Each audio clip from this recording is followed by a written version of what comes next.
I think they missed you from informal polls on Twitter. I wouldn't go on Reddit. I don't want to.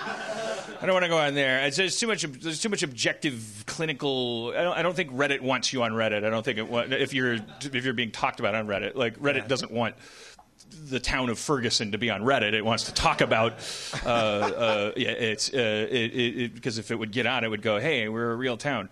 But just from Twitter, every time I would go like, "Hey, we're doing the show tonight," there's always a minimum of 3 or 4 like obnoxious like, "And Jeff." So it's good. It's good you're back. Thank you, Dan. The Lions are the Lions.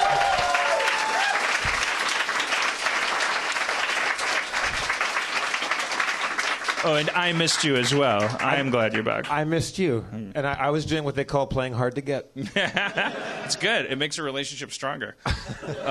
In that Men Are From Mars, Women Are From Venus book, I remember the guy said, "Women are waves." This is no longer politically correct to say that women are anything. You could say women are porpoises. It sounds bad now. But women are waves. They go up and down, and men are rubber bands. They go back and forth. They pull away, and if you let them pull away, they snap back. Sounds like a big justification for a lot of hoo-ha written by a dude. But I don't know. I feel it. I feel myself stretching back and snapping back sometimes. Also, police brutality is like a rubber band. If you let it go, it just stretches and stretches, and then. Or also, if you put it on too tight, it constricts you and you die. Yeah. Yeah. Well, I mean. It's not the goal to be sensitive in these times around this subject. I do want to be a curmudgeon. Let's do the cane shaking segment. Cane shaking segment. I want to do more segments now that we're on video. Cane shaking segment. He's got a cane and he wants to shake it. He's mad because you are young and he's old and he wants you off the world's lawn. Knock it off. Stop being so young all the time. I can't walk, so I'm shaking this thing that I used to help me walk.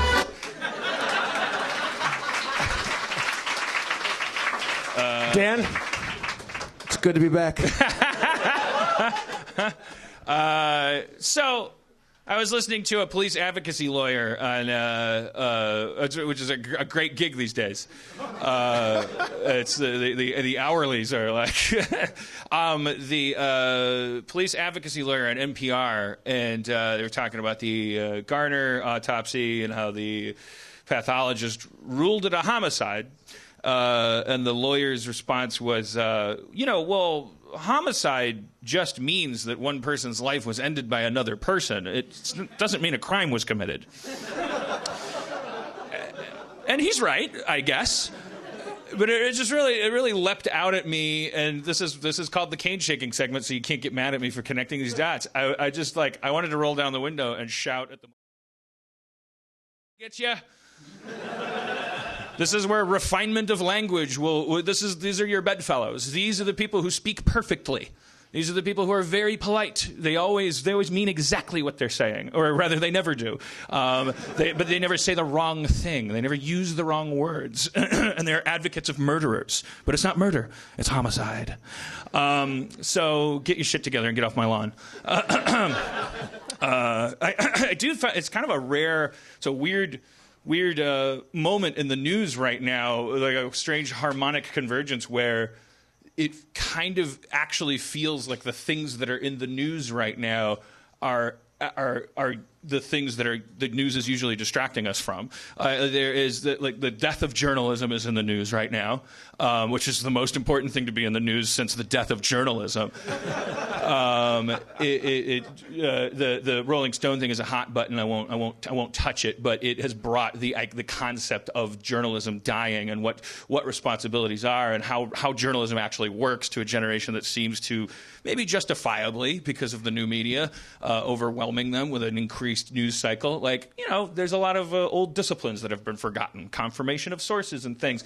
Like there's still good journalists out there, but let's face it, the worlds of that we used to call tabloid and all these things, we used to have different compartments for these things, and since the 20s, they've all been kind of merging. I mean, it's a gradual, slow thing, but spiked with the internet. Like, what the hell is the difference between real news and it's not, you just like real news sites, they still have the same fucking like weird clickbait stuff. You can't tell the difference.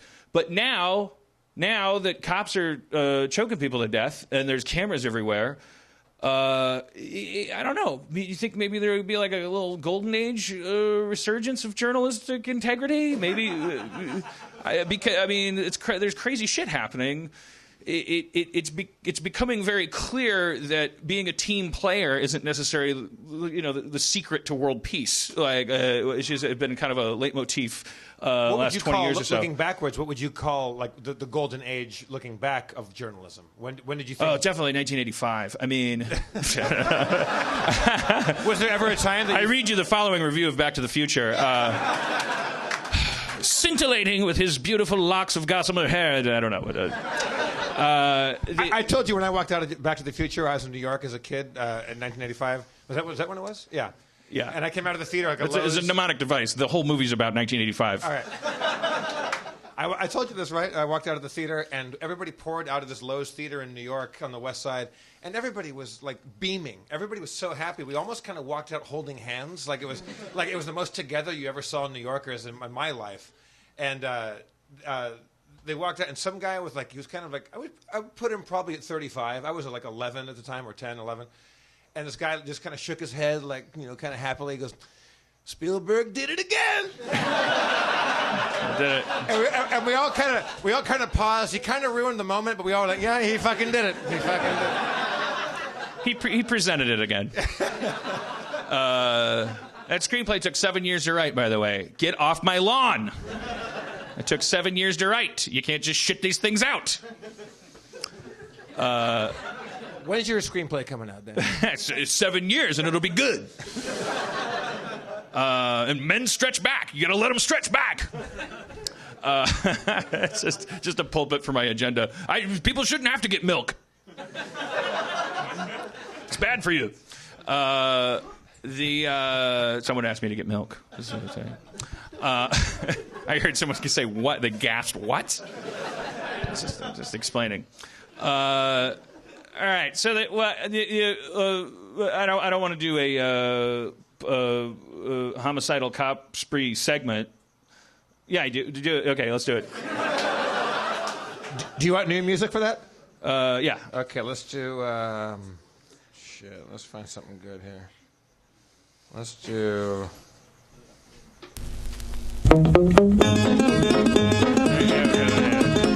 Well, your job ain't just to kill people before they commit a crime.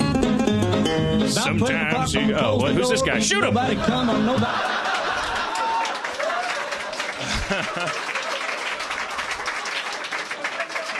He had a gun. He came in on the first verse. He was reaching into his waistband. He was just singing about a woman. He was just singing about a I saw him reaching. You shot him there. He was reaching. He had a big red gun. No, that was a guitar pick. Dan, that was a guitar pick. No.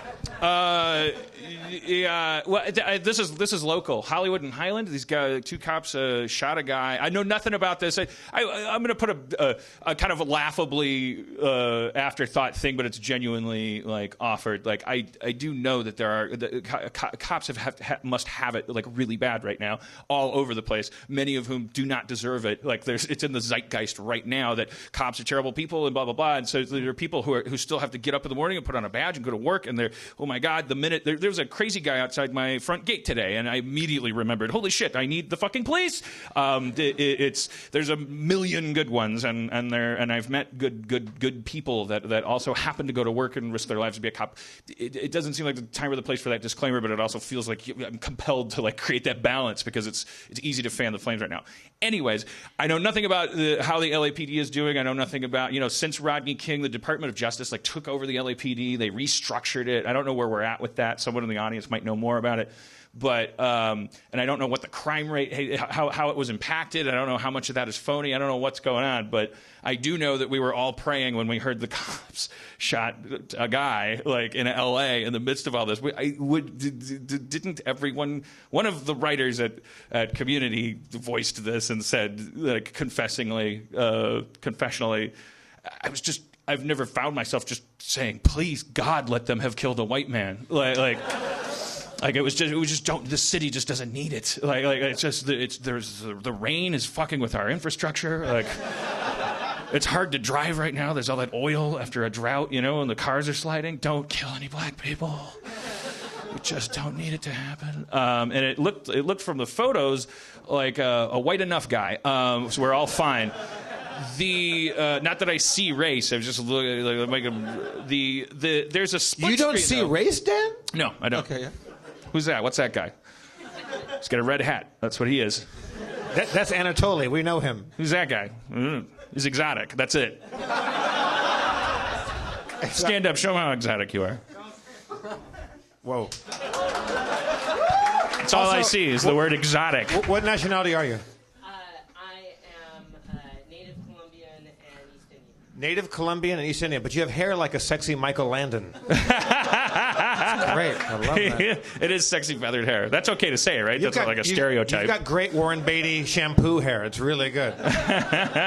we all want to run our fingers with this guy's hair, right? Get over here. I'm going to run my fingers. Jesus Christ, that's good. Can we pass him around like a bag of popcorn and just have everybody do that? I mean, that sounds... Racist? It honestly, obviously, it depends on him. You want to go around and have people run their fingers through your hair? Just the front row, maybe. Just the front row. Yeah. Okay. I say people raise your hand if you want to feel his hair. Okay. It shouldn't. Nice. It shouldn't be compulsory. Okay. All right. Colombian and East Indian. That's a good combo for hair. Okay, we've crossed the line into breeding. That's good. That's good. How are you with kids? Wait, can I trust you to take the prey down without piercing the throat? You'll just hold it. Wait, now you've made him a dog. That's what that's the analogy. I was just saying his coat is so soft and manageable. Yeah. With that particular combination, yes. Yeah. They gotta let golden doodles into the dog shows, by the way. I got a fucking golden doodle. These things deserve to be recognized as the thoroughbred that they are. Okay. All right. I love my golden doodle's amazing. See, I watched that dog show. Those are bullshit dogs. The dogs are all fucked up. They're all weird looking. Let my golden doodle in the dog show. All right. Moving on. So moving back. There's a split screen online, a photograph. There's the two cops. Boy, they look cool. The cops look like movie cops. They're holding. They really look like they're posing. Which movie? No, this is the guy that got shot on Hollywood and Highland. Somebody just threw the photo up in the writer's room today and said, this is all I've seen, so I'm not a journalist, and don't please forgive me for whatever. You talk about it online. But they brought up a photo. It was a split screen. On the left side is a photo that was taken by just a bystander who was there at the moment when this guy got shot. And there's a guy that's like down in the crosswalk, and his face is facing the camera, I think. And it's Hollywood and Highland, and the two cops like braced and obviously scared, and they just did this thing. And on the right side is the crime scene photograph after everything's been cataloged, and the guy's sitting there. It's the same scene, but there's like little evidence like markers everywhere, like in the TV shows. And one of the more prominent ones is this evidence marker of this knife that the guy had, which is not in the left photo. It doesn't seem to be in the left photo. It seems like the left photo is just a dead guy in a crosswalk, right. And then the right photo, there's this knife that's there. That's what it seems like. I don't want to amplify things that are already not true, but that I'm reporting on the gossip. I'm not reporting like. What day was this? Because I was in Europe and I didn't see any news. So I'm completely unaware of all of this. This was just I've now dumped everything that I heard today. 3 days ago? Somebody just threw up the photo. So Hollywood and Highland? Both. I mean, on that very corner, you mean? But isn't that where Hollywood High School is? No. That's what that's Sunset, right? Yeah. Yeah. It's like a friend of mine. You know Chris Dermick, our buddy from the old. I've met him. Yeah, Comedy Sports Days. He was driving down Hollywood, past on Highland, past Hollywood, down to Sunset, where Hollywood High is, and he came to a stop at the intersection there, and he was 2 or 3 cars behind the red light, waiting there, and kids were getting out of school, and the car in front of him. A dude got out of a car, a young Latino kid got out, took a gun, walked up to a kid standing there, went bang, bang, shot him twice in the chest, got back in the car, and waited for the light to turn green.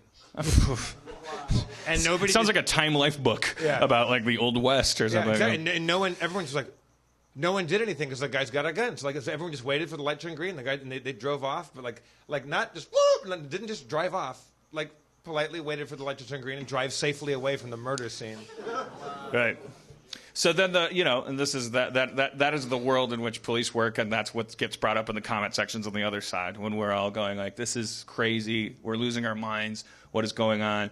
The other side is saying like, it's a jungle out there and it's crazy and it's like they're risking their lives, and nobody is wrong about any of this stuff, but I think the person I'm going to go with, and I'm putting a ribbon on this so I can move forward because I don't want to just like jump into this and go and then like run out. I just want to put a little ribbon on it. It's the way I'm looking at it right now, because what we learned from the Garner thing is that this whole like, God bless their fucking patient heroic souls, the Michael Brown family. You read their statement about when the verdict came out, and they just, it was just, I don't understand a human being that could respond that way in this situation. But they were heavily emphasizing like the need for cameras on these cops. It's a hard job. Crazy shit happens for everyone's good. We live in a surveillance state anyway. Why aren't there just cameras all over these people that are out there risking their lives and protecting us, so that we don't have to have these fucking crazy arguments? But the Garner thing is on camera, and it's like you watch a guy get killed and it doesn't really matter that much. So what is the important thing? What is our takeaway? Like no other podcast can talk about this? What is my role in this world? What the fuck is, let's talk about community in a second. Well, what is your role? Like why is it on your mind? Oh, well, it's on everyone's mind, so I'm just talking about what's on everyone's mind. I sound like I'm speaking with authority because I'm speaking into a microphone and no one else is responding. I am just awash in the sea of this, so it just sounds like I'm pontificating. I am pontificating, but I'm not like I'm not drawing on any kind of like decisions that I've made. My current takeaway is just like what this young lady said on NPR. It was like, I think we really need to seriously examine the way that we look at the role of police and the law. We have this philosophy evolving where we think that the first and most important thing is compliance, and that if we have that, then laws won't be broken because everyone will be afraid of the police. And I think we're seeing about probably 60 years of that coming to the fruits of that are now like just rotting and falling into the street, and it's on the inner tubes now because everyone's got these little dangly doodles, and so we're seeing now. It's just like, it's weird. It's weird to have 6 people respond to a untaxed cigarette sale. It's give them a ticket, and like nothing would have happened. Like just give somebody a ticket for things that have to do with finance, and let money do its beautiful work. And when people are being physically assaulted, like then that's where the guns and the chokings and the nunchucks and stuff should come out. But I have no answers. But I have questions, and our questions should have to do with, first of all, how many people get killed every year by cops? We don't have those statistics. And why does this happen? And if we're going to be a federal nation, maybe we should put the pedal to the metal and just fucking federalize and be fucking federal about everything. I never thought I'd say that, but Jesus Christ. Wow. Get off your lawn, indeed. I want federal government. Knock it off, you states. I'm a bull mooser. I don't think I had anything else on my Evernote, unfortunately. How's married life treating you? Oh, it's great. It fits like a glove, man. I should have been married a long time ago. Because look at me. Look at this. Can't do that single. I know because I tried. It's just a miracle I got married. What do you notice is different about you as a person from being recently single to recently relaxed. married? I think that, the important thing about marriage is, and I was actually talking to an ex-girlfriend about this who's recently married and is now pregnant. And so we were having a little, denouement.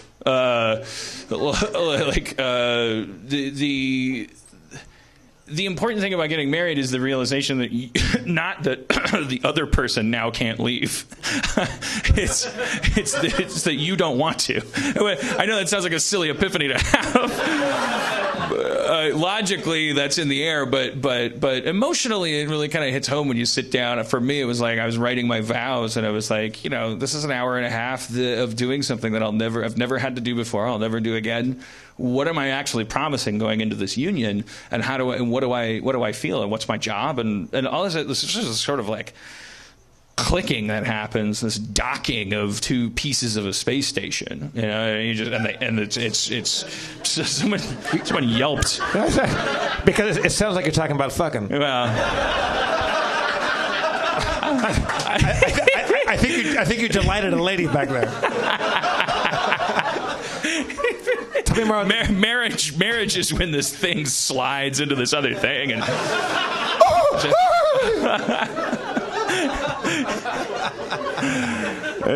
it really is like a turn of the century comedy show tonight.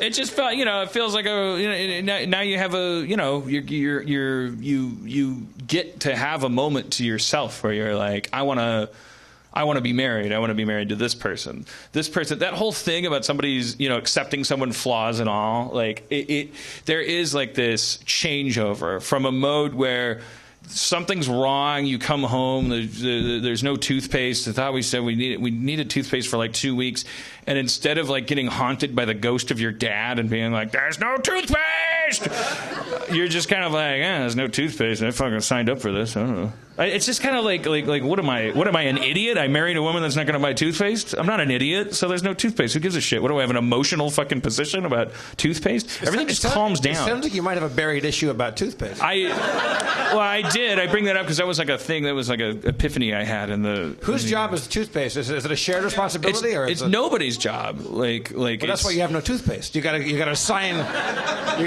tasks. And more importantly, it's not going to end the world if there's no toothpaste. It's like worth a very specific toothpaste size moment of grieving, as my couples therapist would say. You grieve the amount that toothpaste deserves, which is that much compared to like choking a black guy to death on a sidewalk. Wow! Way to tie it in. That was nice. Yes, thank you. Like there's other stuff to get upset about. There's you don't have. That doesn't mean that the toothpaste doesn't mean anything because we live in a police state. It just means that proportion out your grieving. Like, what are you going to grieve about today? How much grief are you going to spend on the toothpaste? It sounds very romantic. There was a crazy guy outside the gate. I'm glad I got that gate. The gate at your place? But I'm glad I can call the police and say, he's outside the gate. Please come choke him. The gate in front of your crib. There was a crazy guy walking around. Yeah, he's a little touched. I think is that still a correct thing to say? I was just in Paris. I've never been to Paris before, and I've spent about a week there. And the crazy people there are fucking great. Like when you see a crazy guy yelling in French, it was like this. It was like artwork. It was really good. I was like, I could watch this all night long. He just shot, for all we know, Napoleon was homeless. He just shot, we're like, okay, whatever you say, also, sir. I think they have more theatrical training. I think that this guy had a great voice. He could scream all night. Well, it's really definitely a language. Its wheelhouse is passionate exclamation. Yeah. Like Pepe Le Pew. That's what I'm basing it on. Pepe Le Pew never yelled like this guy. I mean, I saw a couple of guys that were really laying it down. Like, it was like arias. They were really they were riveting. By the way, Pepe Le Pew. When have we re-examined that through our new hashtag lens? That is uncomfortable. Yeah, we got rid of Speedy Gonzalez, but we didn't get rid of Pepe Le Pew. Let's have some agency for cats that get paint spilled on them. Yeah, not only was it insensitive to French people that stink, it was just the rapiest skunk in the world. Was that the idea that French people stink? Oh yeah, Pepe Le Pew. French people have BO. That's why that's absolutely that's what it is. Not oh nice. Come on, that has to be it. He was based off Charles Boyer. He was Charles Boyer. Charles Boyer stink? No, because he's like a lover. Oh yeah, but also Pepe Le Pew. The fact that he was a stinky Frenchman. That's But he said the rapey thing. He's based off an actor that would woo women and Right. women loved him. Oh, certainly, yeah. So the idea that French are lovers, absolutely. Yeah, But also, no, he was trying to fuck cats. He was a cross. He was like a cross species raper. If a cat happened to walk by a white paintbrush and looked like a skunk back then, she was in deep shit. Yeah, and he said, he window dressed it with all of this romance, but clearly we knew as an objective viewer that he was full of shit. He did not take non for an answer. He was very terrible. And the way they drew the facial expressions on the cat, it was very realistic. Wouldn't you agree? I remember as a kid, pre hashtag culture, I'm remembering being kind of a kid and being a little bit I didn't like the Pepe Le Pew cartoons, and I didn't like the cat was so traumatized. Oh, she was horrified. She was she was looking for the exits. It was the worst. And the thing is, you were never rooting for Pepe Le Pew. He was. You were always rooting for please get out of there. I was never laughing at him either. I just didn't think it was. I think animals beating the shit out of each other is really funny. Yeah. Like Tom and Jerry is amazing. The things they do to each other. We know this. All Pepe Le Pew ever wanted to do is go and do that. But he just kept saying it over and over. Oh, I stroke you, I touch you, my love, my love. It's he'd do it over and over again. Yeah. I know Wile E. Coyote do the same thing over and over again too, but with different equipment. All right, this is. Speaking of which, what was the Roadrunner? Was the Roadrunner male or female? Callie, you're an animator. Roadrunner had big eyelashes, kind of feminine, maybe. It was male. Roadrunner's a male. Yeah. Do we know that for sure? Or is that just you just? I think so. You know what's weird though? This is Callie. Get up here. You're an animator. Callie Kazoo, everybody. Callie Fontecchio. Callie Mike. Fantastic animator and artist extraordinaire. Hello. Hello, Callie. Nice to see you. Good to see you. I was going to say, I'm pretty sure he's male, but it's weird over the years. If anyone's familiar with Tweety Bird, he's male, but he's been systematically turned into a female. Tweety Bird's male? Yeah. So the drawing of Tweety's actually based off a caricature of Bob Clampett's baby photo. It was a joke of yo, you got this big stupid head. Really? Yeah. But and he was male. He's male. Well, I guess you're right. That was a really successfully androgynous character because I never really thought about. I'm kind of shocked marketing. to find out he's male, but I would also be equally shocked to find out he's female because I would be shocked to find out Tweety had a gender. Because what they realized, they were selling a lot of products to women, and then they slowly just kept putting more hearts and flowers. And that's actually the last time I talked to someone who works in marketing there. That's their biggest thing of money that comes in, millions of dollars a year just on Tweety. You go to Mexico, there's Tweety Bird merchandise. Tijuana is like Tweety-wana. I don't understand it. There's hookers standing up to their knees in shit with roaches crawling on them, horses spray painted to look like zebras, and Tweety Bird. And I keep trying to figure it out.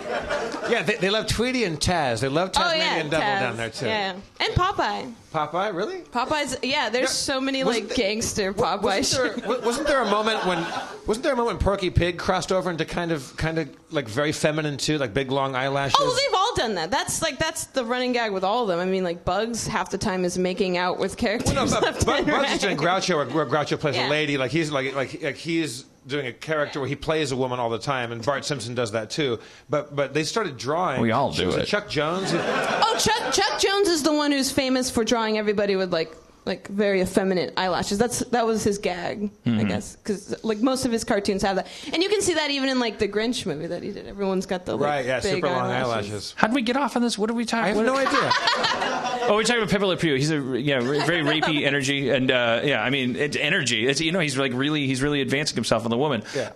And it was never. It would be a crime. It would be less of a crime if it was beloved. I've never met a Pepe Le Pew fan. Really?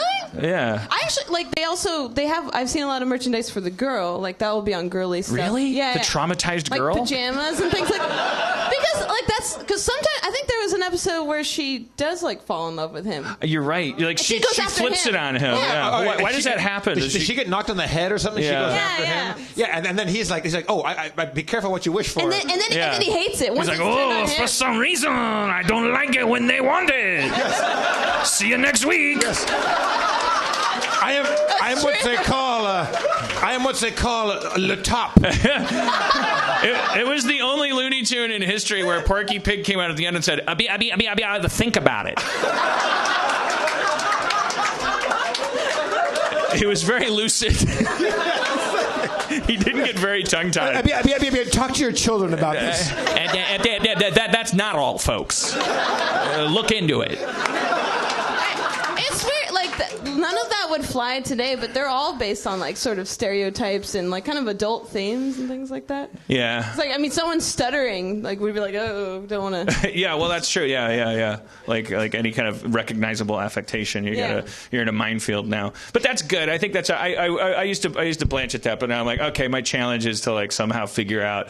I have to have conversations in the writers' room that aren't like, oh, it's like one of those guys that talks like this. It's like that's not a character. Right. It's like okay, you have to talk about like, well, does he hate himself or does he love himself, and does he like I never pitched that character that I just did. But all right, well, before you go, John Crickfalusi, you know him, right? Yeah, I used to work for John. Tell him to come on the show. Oh yeah, I think I did try. Like I ran into him at a Devo concert recently, but he's all frantic. And That's the coolest sentence ever. Yeah. John Crickfalusi, if you'd like to address the rumor that you're all frantic. It's Chris Falusi. Wait. It's Chris Falusi. Wait. No one ever says it right. I suffer from the same thing. No one can say my name. No, I don't even try your name. I don't even know. Funtecchio. I think Jonah Ray once said Funicelli on the Nerdist. I said it right when I brought you up here. Oh, well, yeah. You're great, Jeff. You got my name. It's Italian. It's all phonetic. It's all. He's back 5 minutes and. Yeah, I could try to bother him again. Okay, Callie Fontecchio. Callie Fontecchio, everybody. I got a boogie feeling, had it all night long. When I get that feeling, my mama won't let me come home. They were blindsided by that. Who's this lady? Some of them were like, "That's my friend." I have one of her pieces of art. She drew a Roy Orbison. I have it hanging in my bathroom. Yeah. Every time I pee, I think of you and Roy Orbison. Isn't that nice? She's a very, very, very gifted illustrator, and I know it. I seem aloof while I'm saying that because I'm checking my. Check her out, Callie Kazoo, right? Yeah. On what? Everything? Everything. Everything. Callie Kazoo. All right, crazy guys outside the gate. All right. Wait. Was there any danger with this guy? What happened? Was there? No, he was like I nailed it with all of my projected speculation. It was crazy guy. I said French crazy guy. Pepe Le Pew, Callie Kazoo. Then okay. And Tigger too. There was a guy. Erin was texting me. She's like, "There's this guy." It was like all these delivery guys would come over. Like someone would be delivering something like a wedding gift, and invariably they started just like there's a crazy guy out there. Like he told me he wanted to eat my face. He told me he said you to the yummy.com guy, which. Wait, so what? Erin got busted ordering from Yummy.com that day. I want to know more about Yummy.com. I don't. Erin's not here, but she'll tell you all about it. She's a stockholder now. But the Yummy.com guy said that this guy outside our gate told the Yummy.com guy that he had a disgusting face, and that he wanted to hurt him. And then Demorge, Harmontown friend Demorge came by. Erin there was a birthday party for Dustin's girlfriend Elizabeth, and Demorge walked by the guy. He's still out there. He just like runs these long shifts, and he said something so awkwardly racist that it was almost not racist, but it was like an earnest attempt to be racist. Like he called him something like it was really weird. Like everybody that he walks by, he says something to that makes them stop and go, "What?" And then he repeats whatever he said, and then everyone goes, "Oh." then walks away. So he's not physically hurting anybody, but I made the assumption. I was like, is he only in front of your gate, or is he kind of moving itinerantly around? He's bobbing around that location, and I was like asking Aaron, like, how's he dressed? What does he look like? And I drew the conclusion. I was like, that guy is like a relative of one of our neighbors. He hasn't been around in a while. He has half a support system. Somebody is letting him out, and he's like haunting these spots, and he's a little confused, and maybe on the wrong meds or off. The half of them are having to drink with him, or something's happening, and he's kind of like he's gravitating to the spot. I was fucking dead on because there was a guy, a party guest came by. I was like, knew who the guy was, knew who he was related to in the neighborhood, and said, I'm going to call his mom, and she doesn't know that he's all this stuff. I fucking nailed it. I'm like Dr. Quinn. Medicine woman. She's more intuitive than a regular doctor.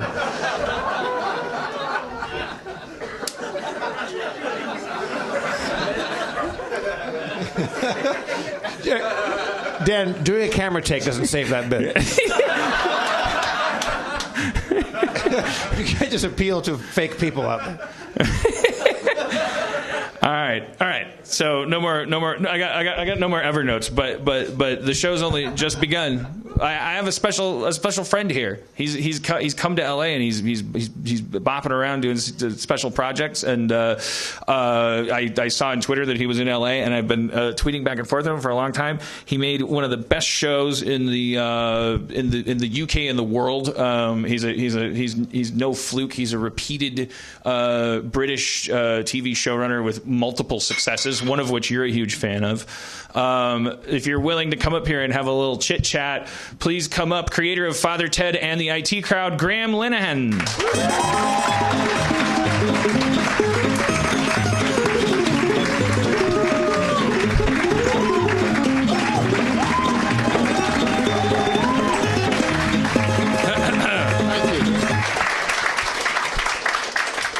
Thanks very much.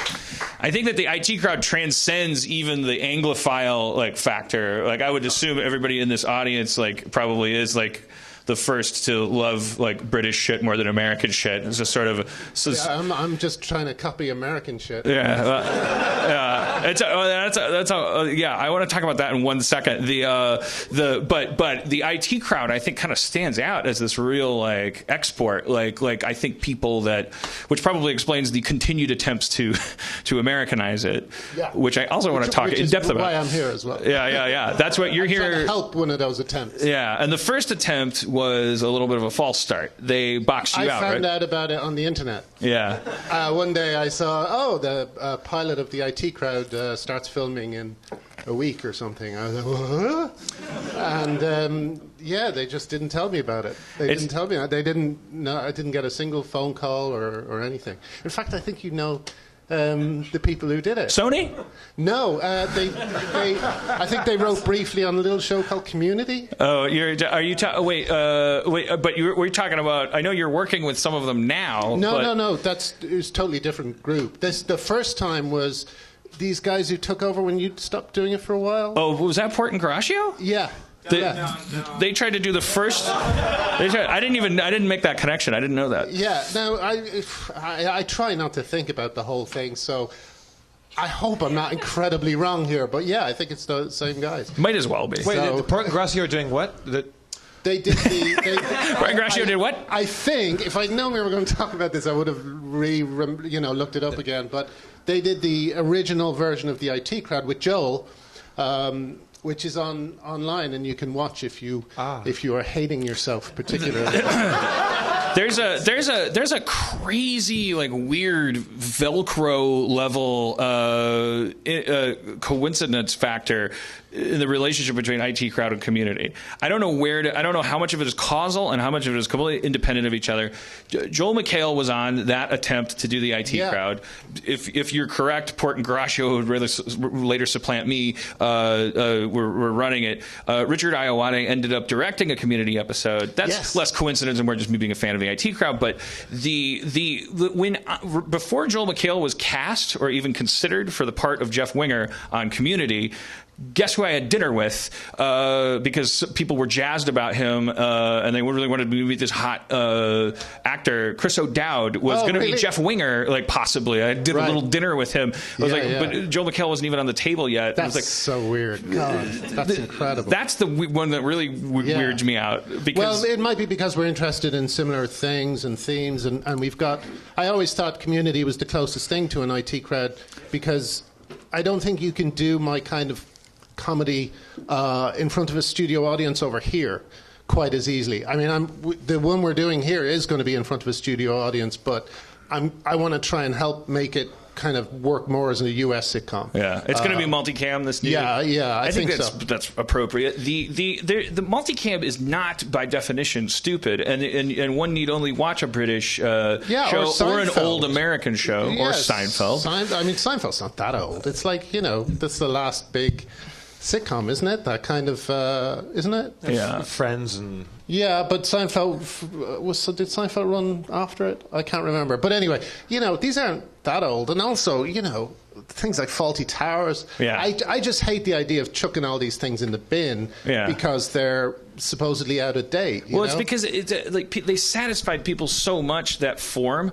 it became automatable, and so the craft got a little corrupted by the money, and so it's the practices that are associated with the format. Yeah. It's not like people can look at the shows that break big because they really become culturally effective and make people really happy. They're multicam shows. Yeah. And unless you start counting MASH or let's say Beverly Hillbillies, there's single cam doesn't have that same chance of really becoming a culturally effective cornerstone. I do think it's a little bit of magic dust sometimes when you hear an audience laughing. But and the important thing is when you hear a real audience laughing. Oh yeah. And when you hear them really laughing, and I think that you have to just you bring them into a studio. I almost think, I'll ask you if it's true, I think in the UK, because there's a lot less super capitalistic engine running the whole thing. There's a little less fever pitch,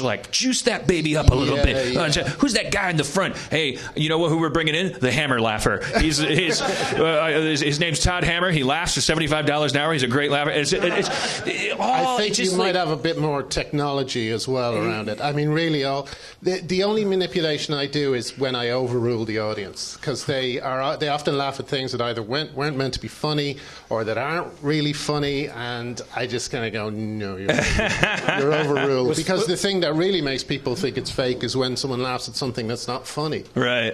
But was Father Ted multicam, or was it all single? Yeah, multicam.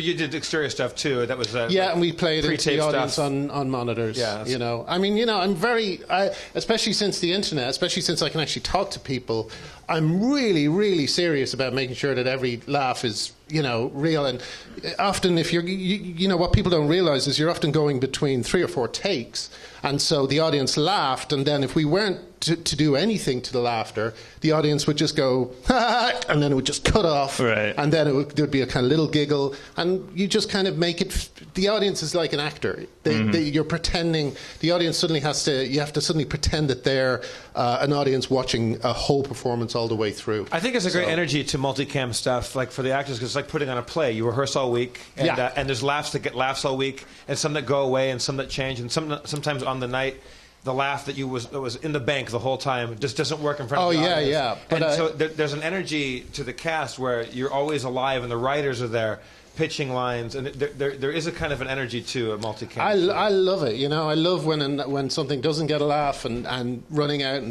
and having a quick kind of intense conflab to try and come up with a better line. And sometimes it can be a pitch of a new line or just an adjustment of the performance of it, and that's magical sometimes. Yeah, it really is, and it's why I like to do it. I've done a show recently though called The Walshes, which is single camera, and they're naturalistic actors. It requires the camera to be up close, picking up the tiny little flickers. an audience would only get in the way of that, you know. But there's some performers who they're kind of lifted on gales of laughter, you know. A guy I work with, Steve Delaney, who does a character called Count Arthur that I'm writing at the moment. You know, John Cleese in Fawlty Towers. You know, he's just, you can't imagine some of these shows without, like Kramer. You know, Michael Richards in Seinfeld. You know, he without laughter, he would just be a kind of weird.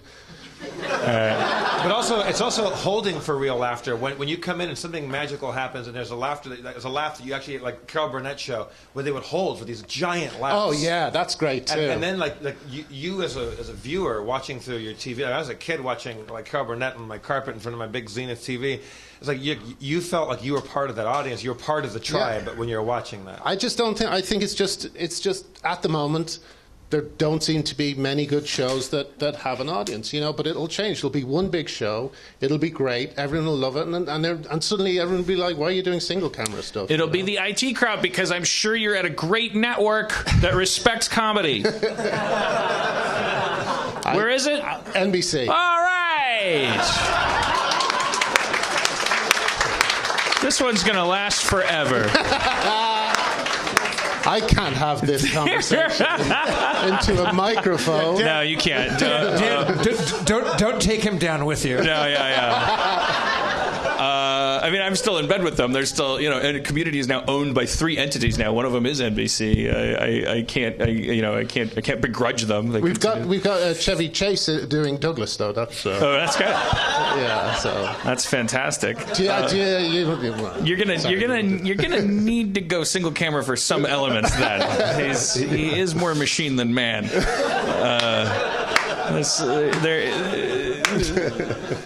I wanted to ask you. Is this on camera? Actually, yeah, it is. So do I look okay? Do I look awkward? You look great. No, they call you Irish Dan Harmon. Okay. That's all I ever want. Which they call that an Irish compliment. Are you familiar with the phrase Irish medicine, or is that a horrible American phrase? No, I've never heard it. Irish medicine. Yeah, is that just medicine that doesn't work? It's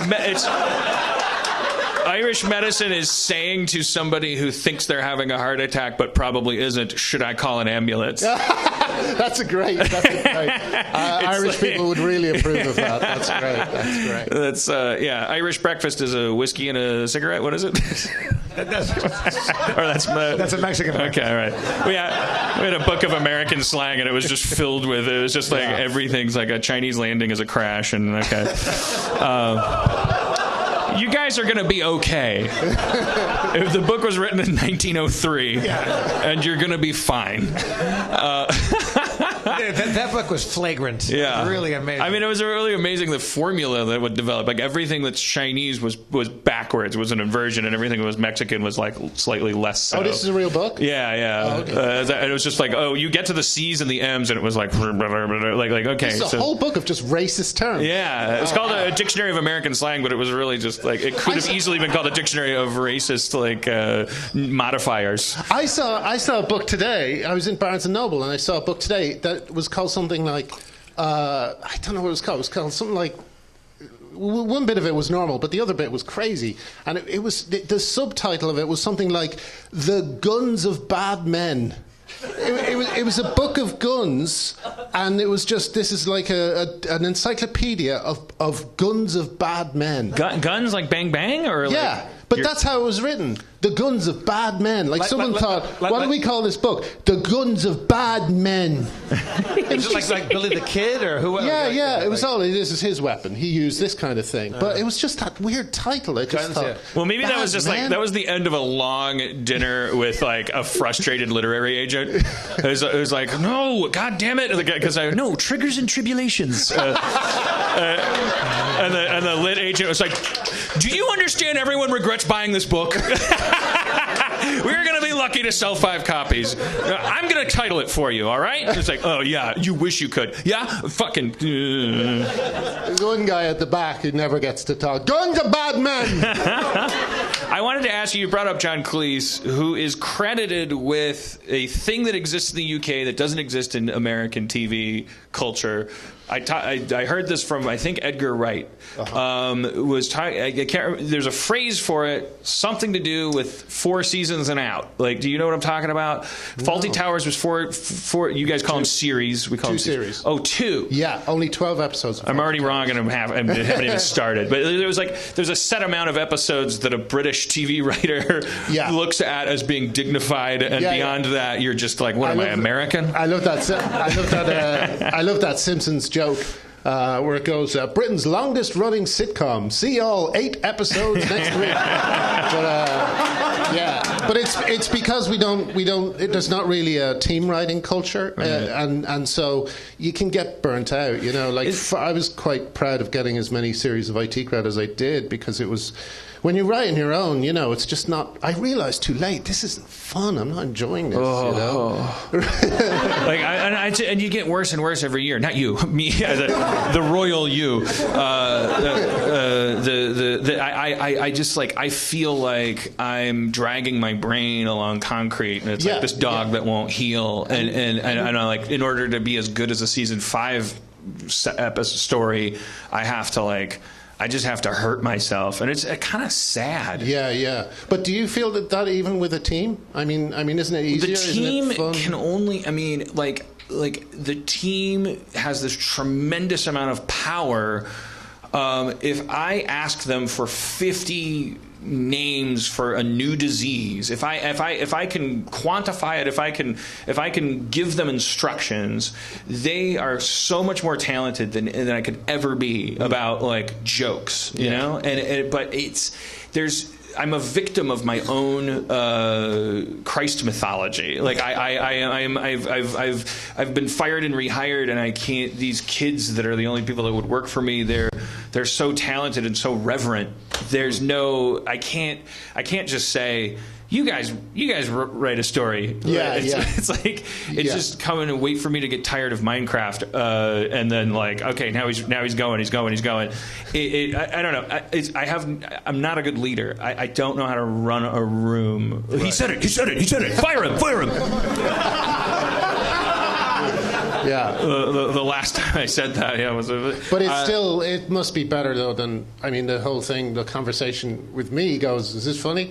And then I say, I don't know. And that's what I do all day. Yeah. You know? I defer constantly. I love, like, my favorite thing is if I can write a story, if I can come up with something, and then I can actually go through the script, and then I finally learned this after like 4 years of doing a TV show, like that you're supposed to just do this, like write a shitty script, but have it make some semblance of sense, and like then go through, and then you put like I put 3 question marks. I don't know who taught me that. I don't know if that comes from one show or another, or if that's a standard thing, but 3 question marks, and then like Chang comes in and says, they go, where were you? He goes like, I'm an hour late because question mark. I fought a German Shepherd over a butterscotch candy and I lost. Yes. And it's not funny and it doesn't matter. And then I just ship it out to a room full of geniuses. Who work for Colbert and The Onion and Lampoon and everything. And they return to me the same script. So it says, Chang enters the room. Where were you? I got fought. And then there's a list separated with slashes, and it's just take your pick. And it's just embarrassingly long. And they love it. Because in that room, there's no wrong answers, and they just get to flourish. I'm sure there's all kinds of horrible emotional things that happen to them in there, but they don't want me in there. Really? No, because it would be weird. Actually, I used to joke about I never go in there, but they're like, we don't want you in there. Really? Like, yeah, we don't. Oh, I'd hate that. I'd like to be in there. I'd like to just, I don't know. To help or to judge? No, to help, to kind of to have people make me laugh rather than sitting and smelling my own farts all day. Yeah, well,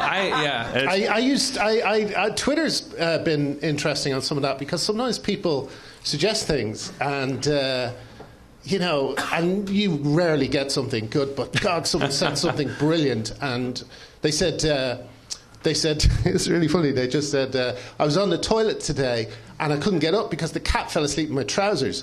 You can have that one for free. I was like, I will indeed have that one. That is a good little shit, slice of life. What a great reason for someone to be late. Yeah. All I added was I didn't have the heart to move him.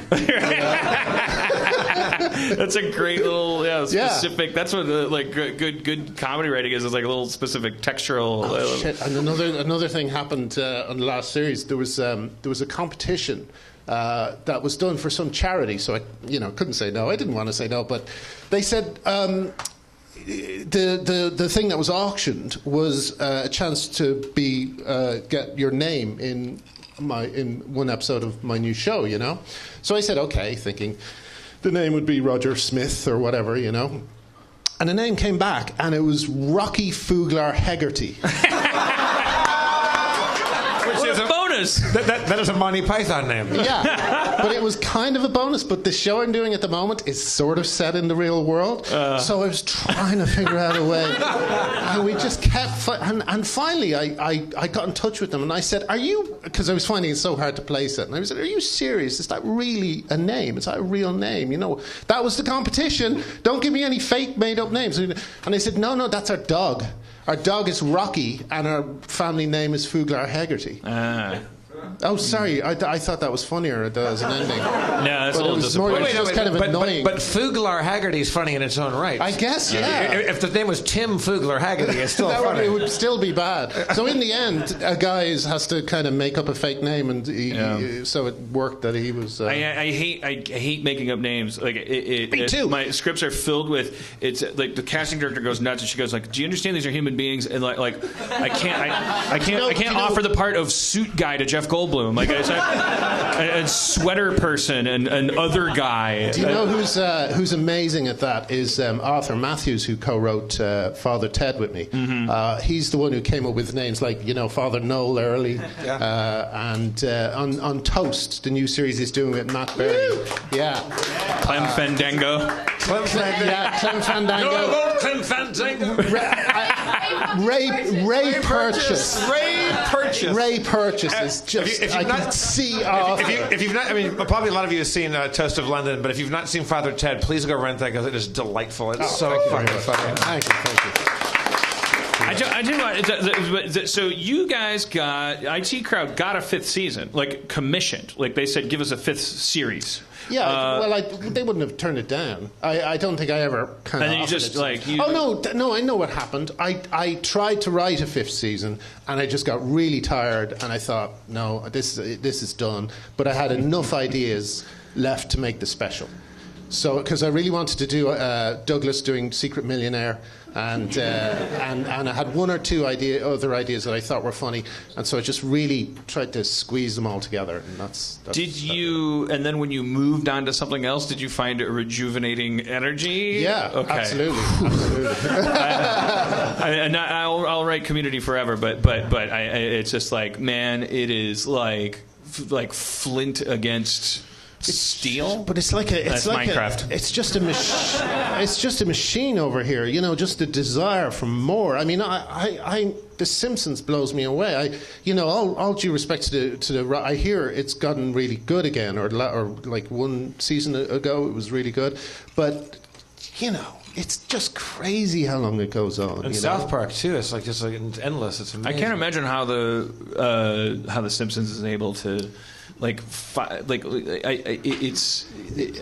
just don't understand how they can sit there and go what if Bart what? What if Bart what? Wasn't there a thing? I don't know if it was Sam Simon telling me this or somebody. They do a thing where they would have two they would write two different bowls of paper.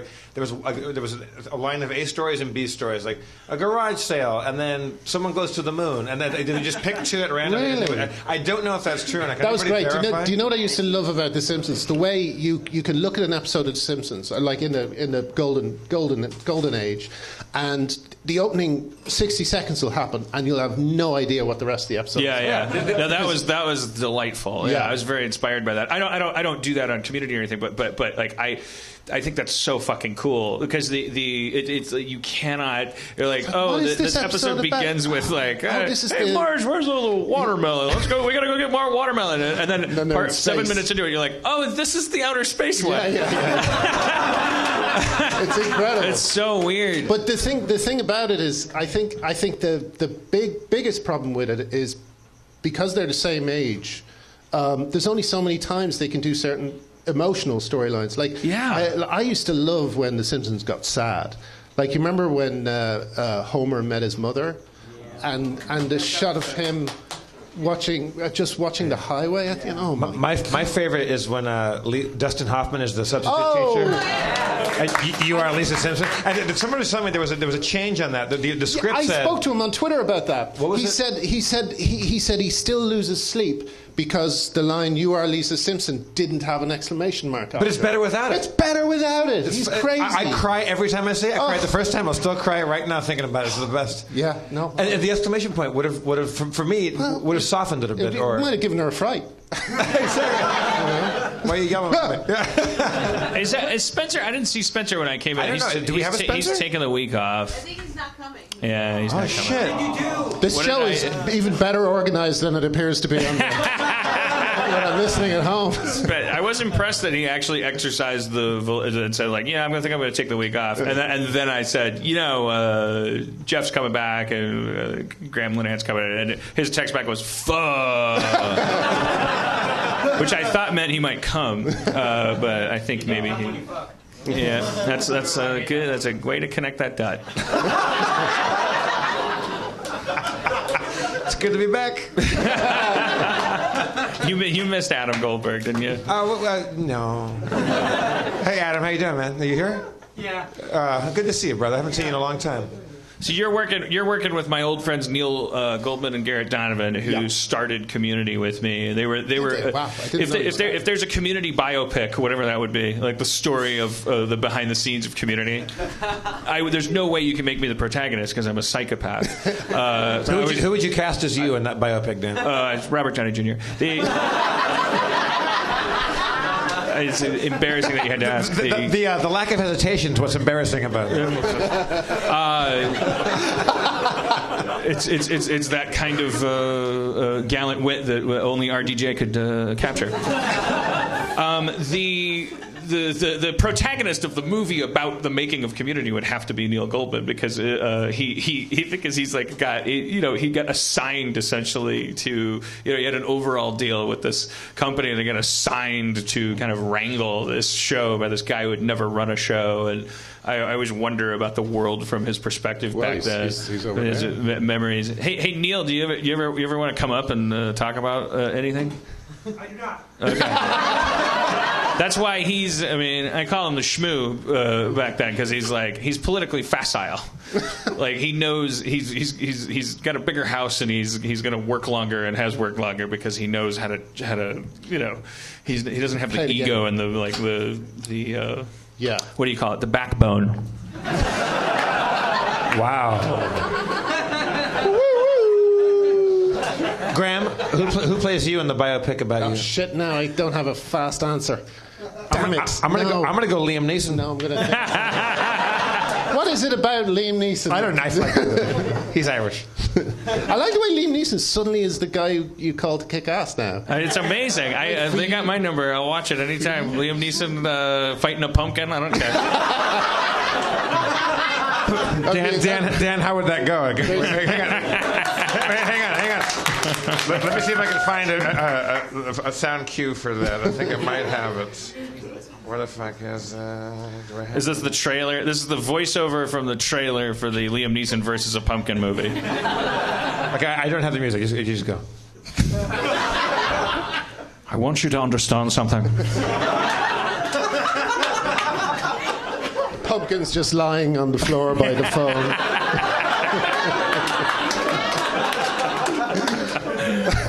I'm trained to handle things like you. You're orange. You're round. I don't give a fuck.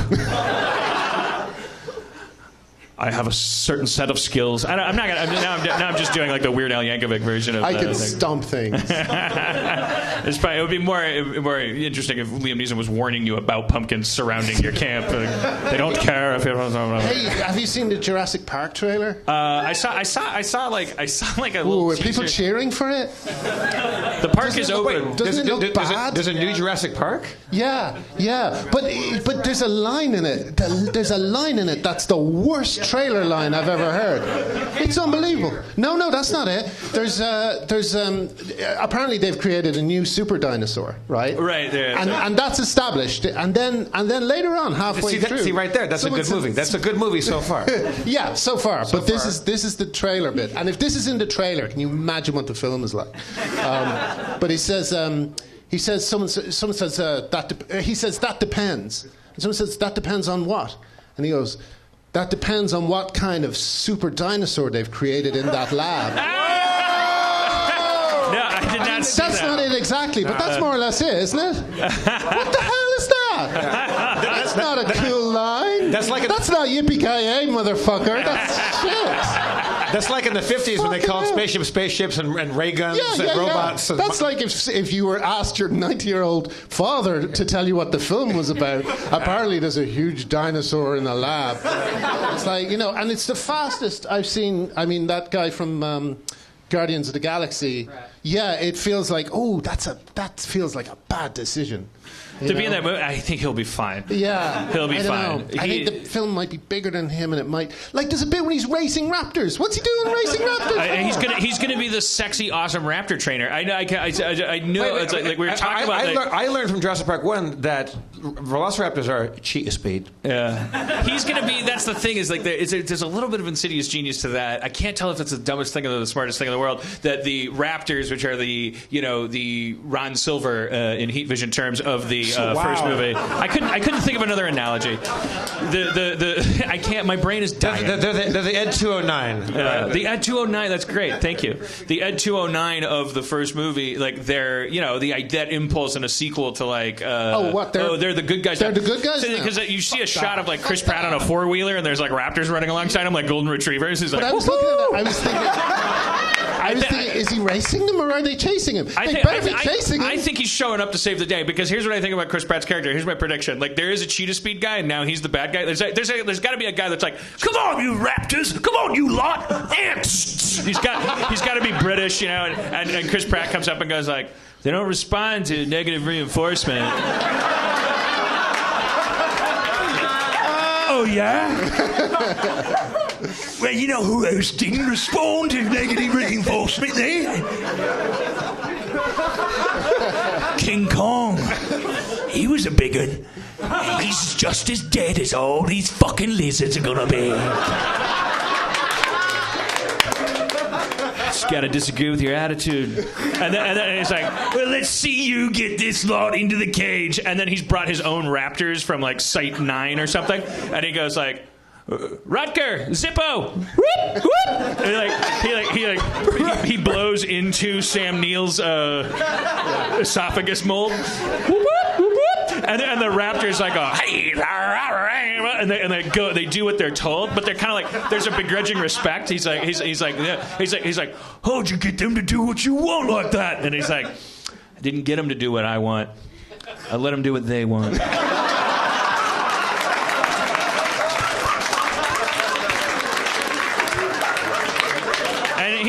Chris Pratt has hit that sweet spot where it's like all the women want him to make out with him, and all the men don't mind. And that's the key. You don't want to get into that Tom Cruise gutter where it's like fag. All the men are like, yeah, I can. Are there any kind of comic relief moments with Rutger and Zippo? No, that would be doing it bad. You want the Raptors to be badass, and you want Chris Pratt to be like the voice of them. It's like you gotta let them be cool. They're clever girls.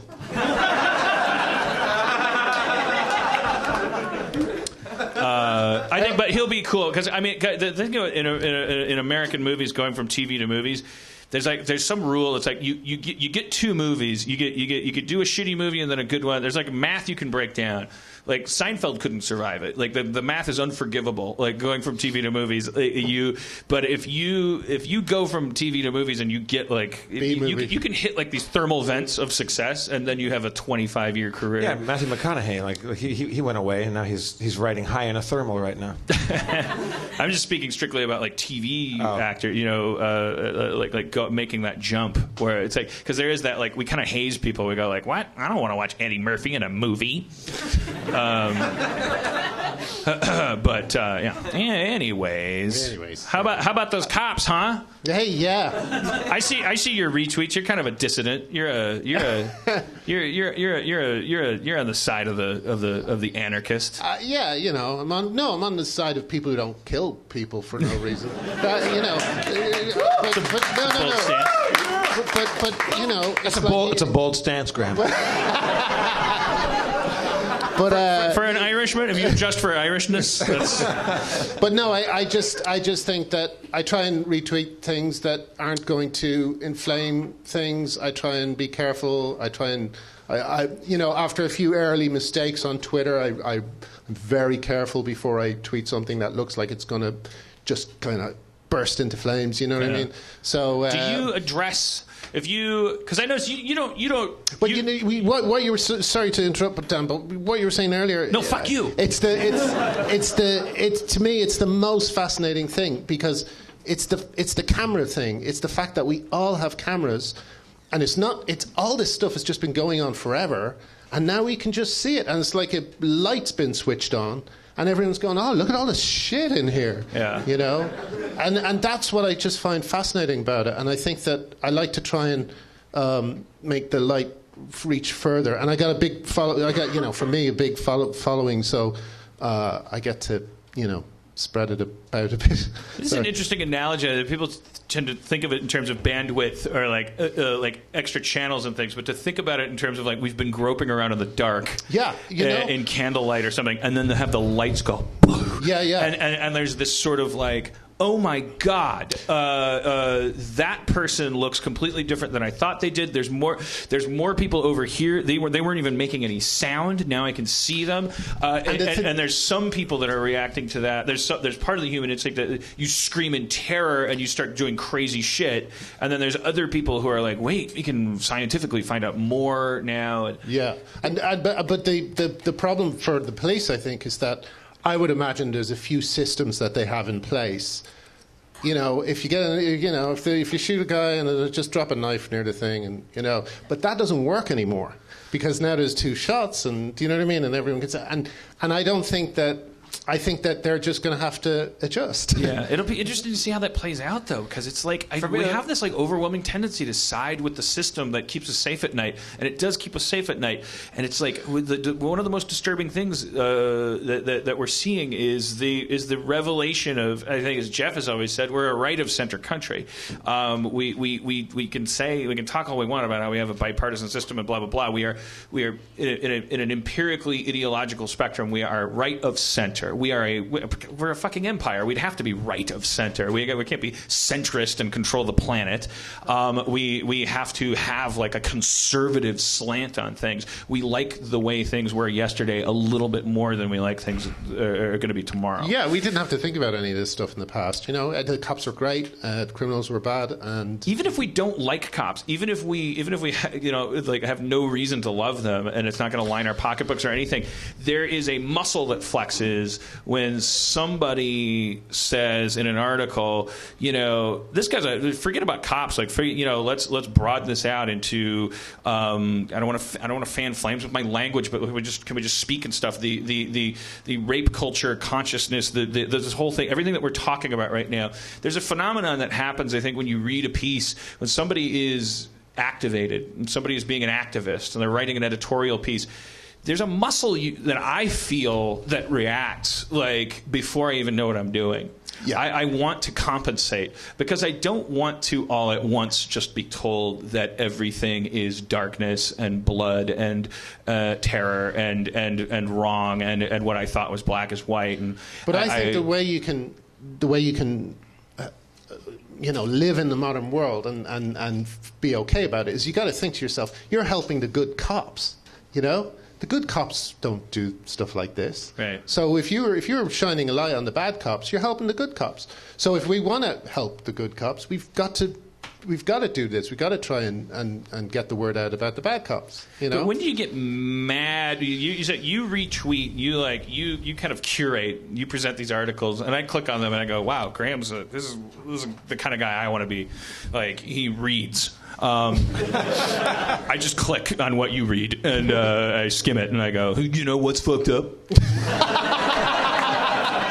There's these drones. They're everywhere. Just trust me. But it's like when are you ever supposed to say?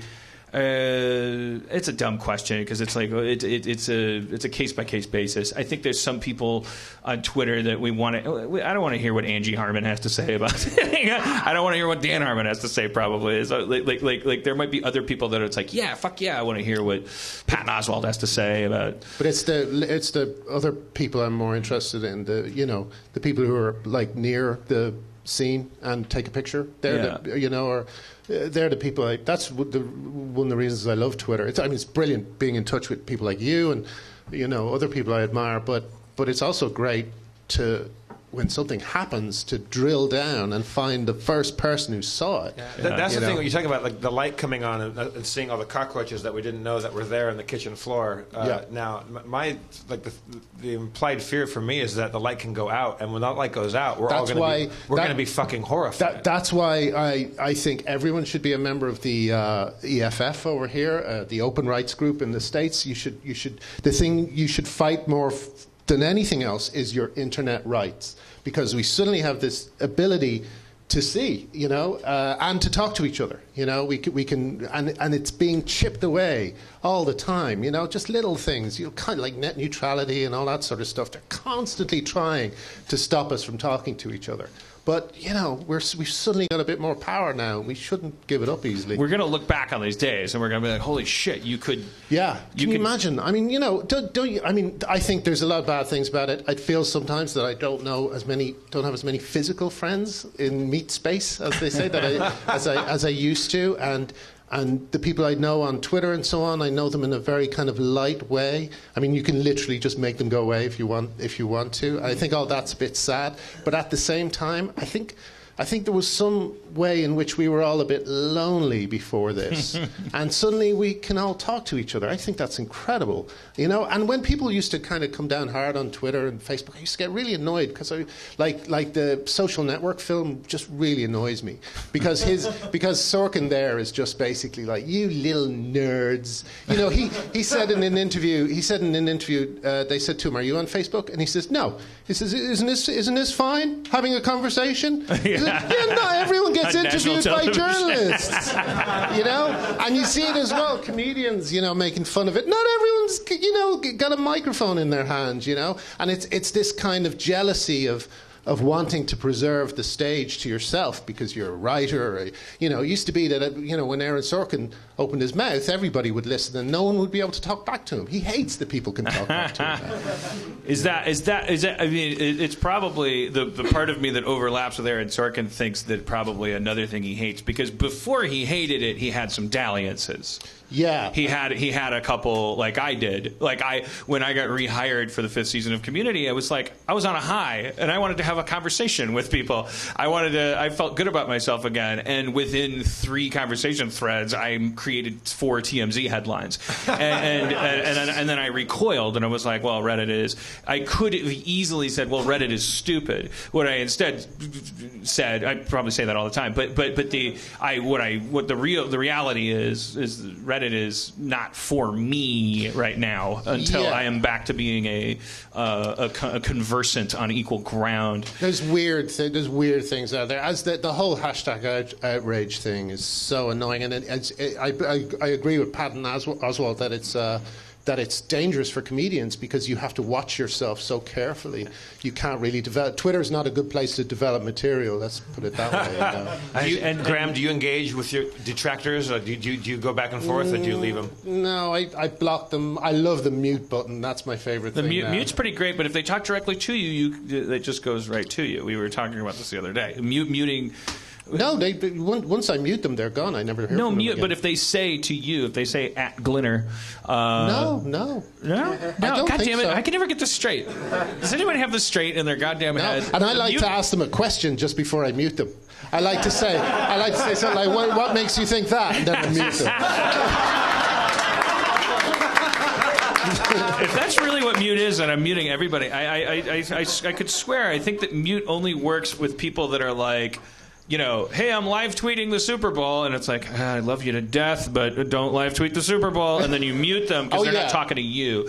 And then, but if they were to say, I love that touchdown reminds me of at Dan Harmon, it'll override the mute. Maybe it does work like that, and it's just that no one has replied to me after I muted them. Most of the people that I want to mute, we're talking about people that are talking directly to me.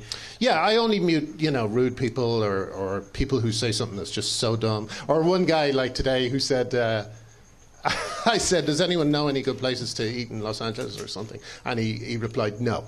And he was like, bye-bye. Too snarky, too cynical. Yes. There must be a good place to grab a nibble. I tell you, another thing about the internet, and I'm not sure if it's a good thing or a bad thing, I was thinking about this today, is that it seems to me that you got the high-level sociopaths who are burying people in shallow graves, and then you've got kind of lower level who never really had a way of expressing themselves till now. Yeah.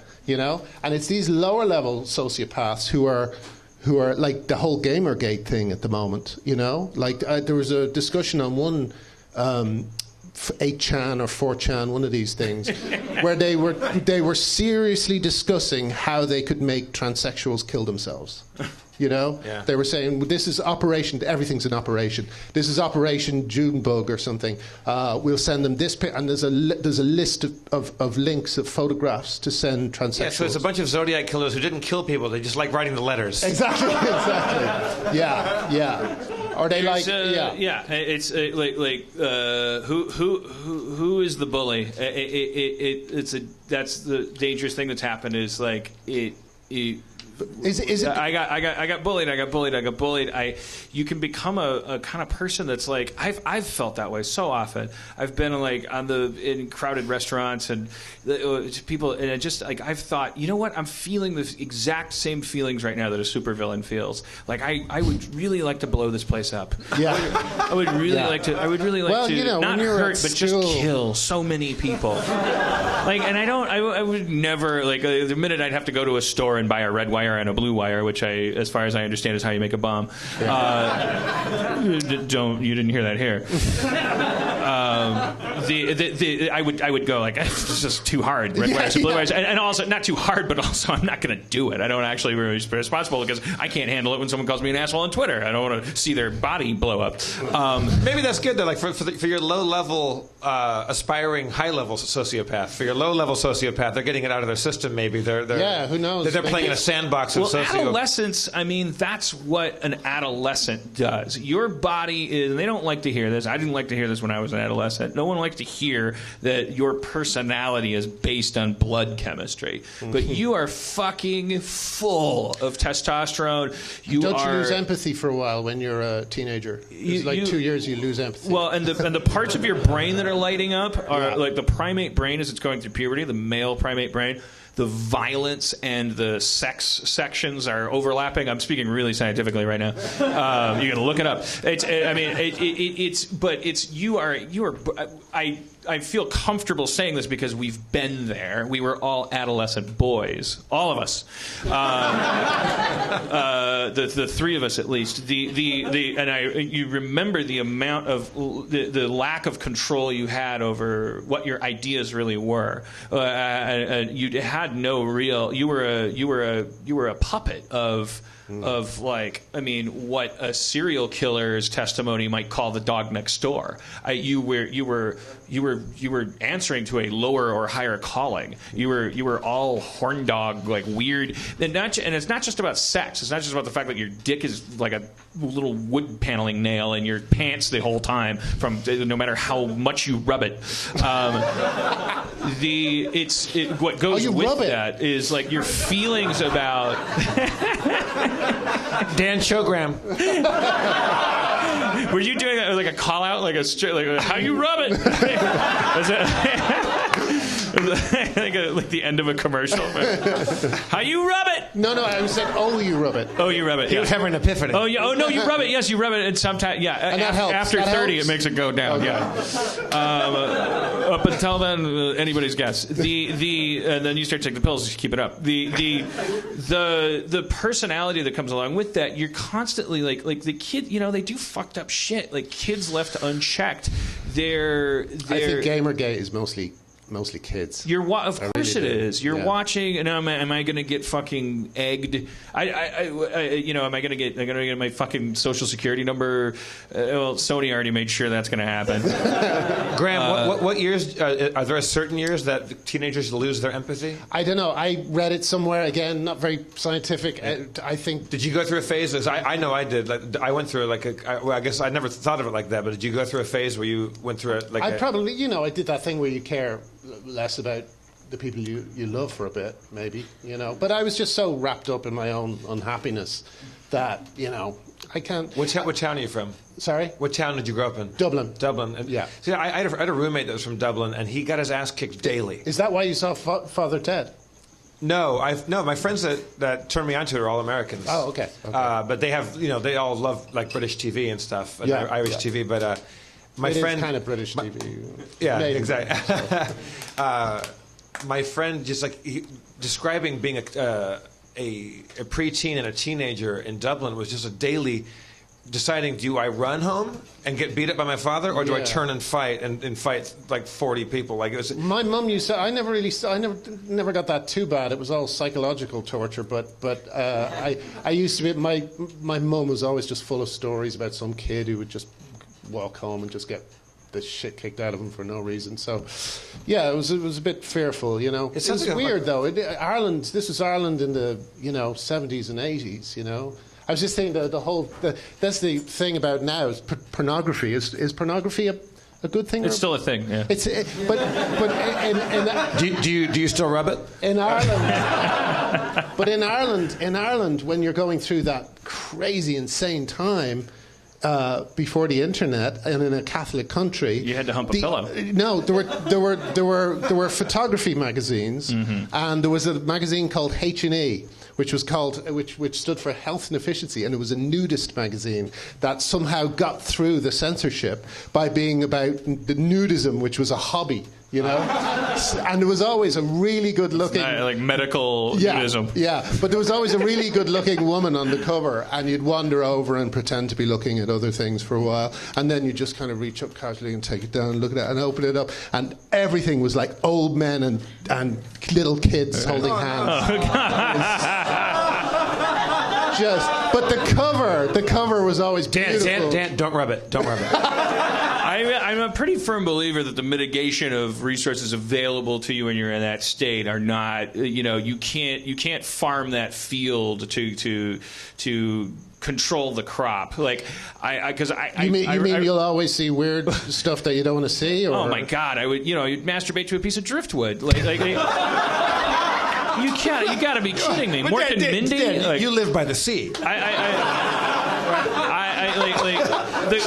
The content that they're showing you. I mean, it's like, oh, well, this is for kids, but it's like, yeah, but that's still round.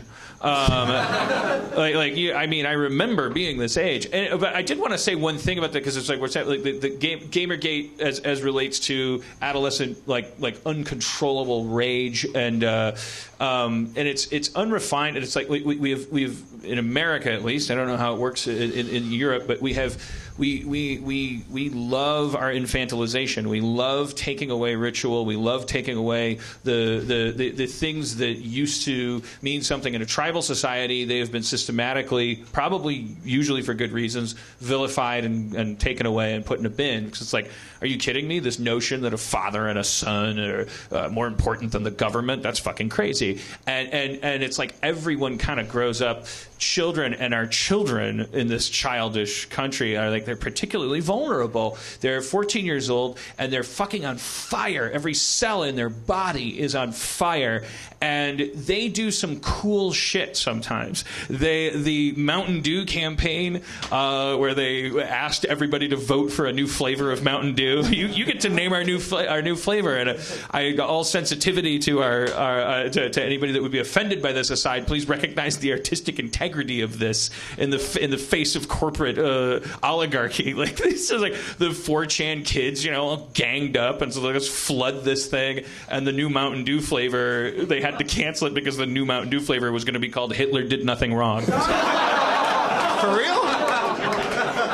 And it's like, yeah, take that. Wait. How do they promote that groundswell? I just like this is all about coordinated strikes. This is people who live online and who understand that world. We're in Waterworld and they're all Kevin Costner.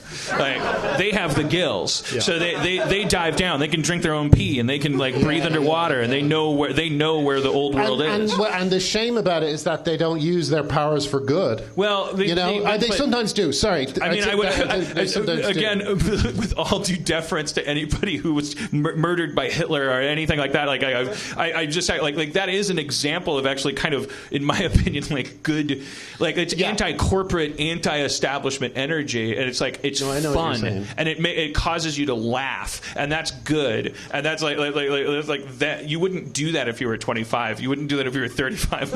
It takes a bunch of 14-year-olds to do something like that. And you kind of look out your window at that lawn and you go, "Don't get off my lawn." That's pretty funny. Yeah, if this... I wonder what it tasted like.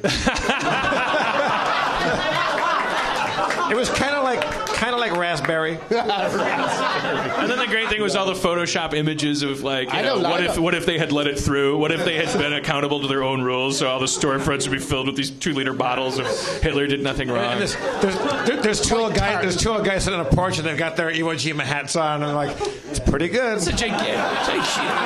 It's a hugely important thing. It's like what is that? What this interactivity, and it's a contest and you get to help out and you're a consumer, and it's like, fuck you, it's fucking beautiful. I love all that. Barf back along that food line. There's barf coming out of here. Do you follow Neil Hamburger on Twitter? No, I don't. Oh, he's so funny. He just finds every corporate account and retweets it along with a comment, and he just ruins all these the competitions and stuff they have. Do you remember any good ones? He retweets everyone who says Taco Bell made me puke. That's right. He'll just spend the whole evening doing it. Like 40 people every Monday. He's really my funny. friend, I think it was Ray Pruitt, who's been kind of brought up on Harmontown before. He's my friend from Texas, Graham, and he's kind of in a weird street theater kind of organization. They do weird, kind of guerrilla theater, anti-comedy, kind of like situationist, kind of shit, and pranks and stuff. No, actually, it was. I think it was either him or another friend of mine, but it doesn't matter. There was a thing on the radio. It was the radio was a thing where you could turn on a thing in your car, and there'd be music and then news and stuff. And it was like, all right, it's KFWB. We're playing. It's all Beatles all the time. And you all vote. Well, your favorite Beatles song. You ever call in, vote your favorite Beatles song. We're gonna play We're gonna play that same song for 24 hours. So call in, and they just got everybody in Oklahoma to vote for Hey Bulldog. So the guy's like, all right, it's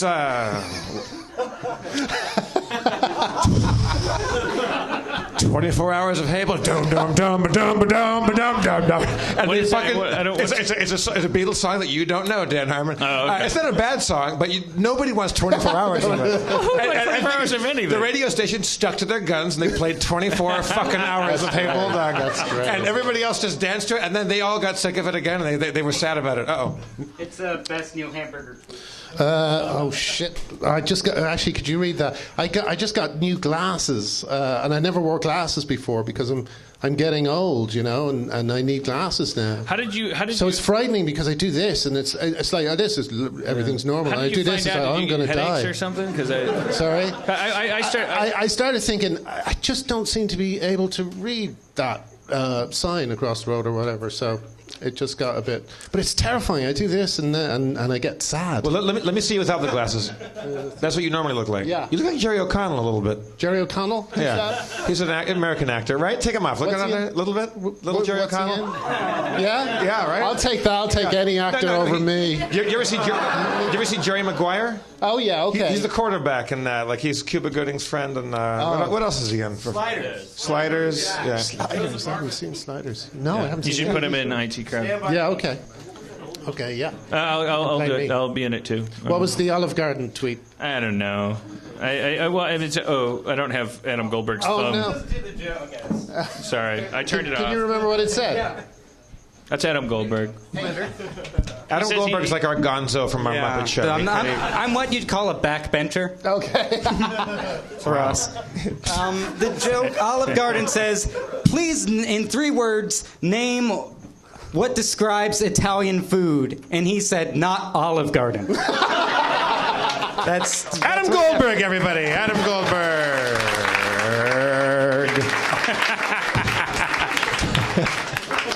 It's good to see you, Adam. There's going to be there's a significant crisis here without Spencer here. Like I like what's happening here. We're having an adult conversation. No, we're doing fine. Yeah. Everything that's happening right now is fine. That sounded like I'm protesting too much. Right. I'm just saying like we don't have a show closer. Is all I'm saying. Have we ever had a show closer? We've never had a show closer. I'm not Don't saying you play I'm not Dungeons saying and that Dragons G&D as is a like, show it's a great closer? way to end the show. I'm just saying we always. Hey, we both done did that. Dungeons and Dragons episodes as well. Yeah, we did. Yeah, because I love your Dungeons and Dragons episodes. I watched yours before we did ours, and I watched. Did you? Yeah. Of Did I course. write it before yours? Yeah. I thought you were before me for some reason. Oh no, man! Your grandpa. Grammy, over. you just went into one of my favorite things that the Irish sometimes do is when they get excited they go falsetto.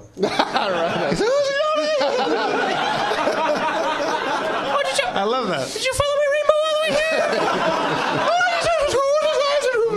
I have a particular set of skills.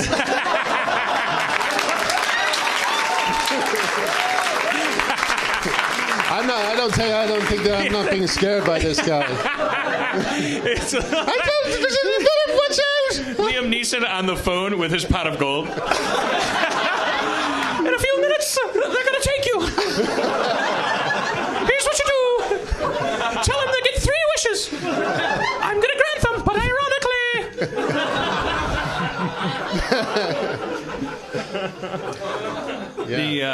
No, I used to play. Did you ever play Call of Cthulhu?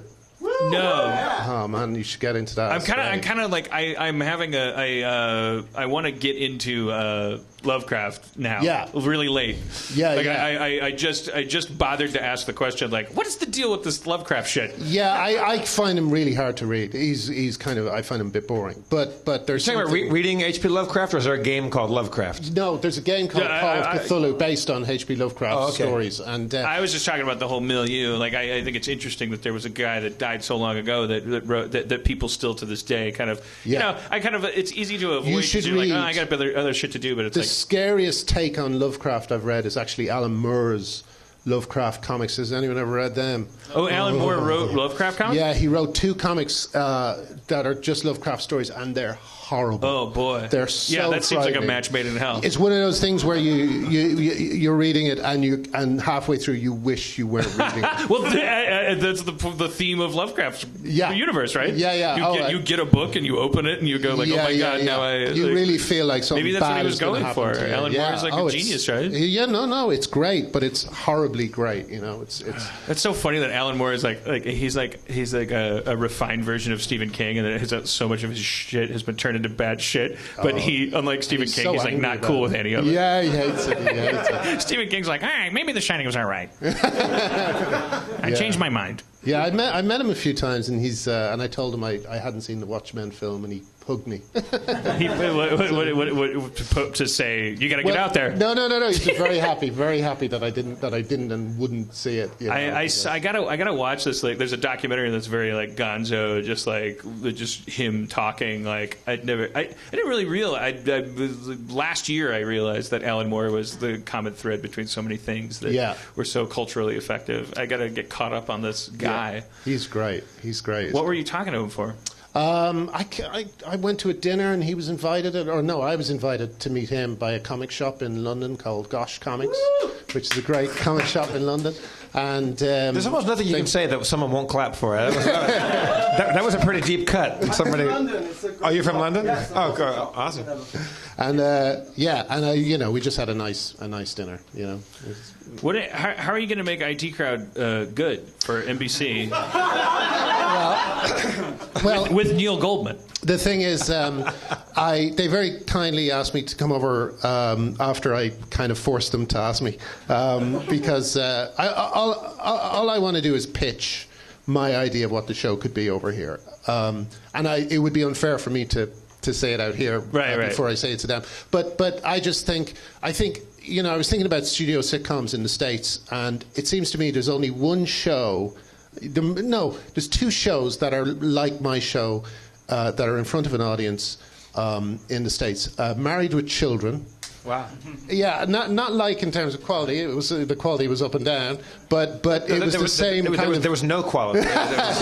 No, did you ever see the episode where they all had to get their hair cut at the ladies' salon? That's very funny. I think I saw every episode of that show, but what was great about it was like you felt like you were watching a show that was made in someone's basement. It was so crap. It was great. But it's similar to my show in that it's kind of not set in the real world in some ways. It's kind of heightened. That's what I felt you were talking about. You're talking about the relationship between reality and and the other one is Soap. Remember Soap? Yes.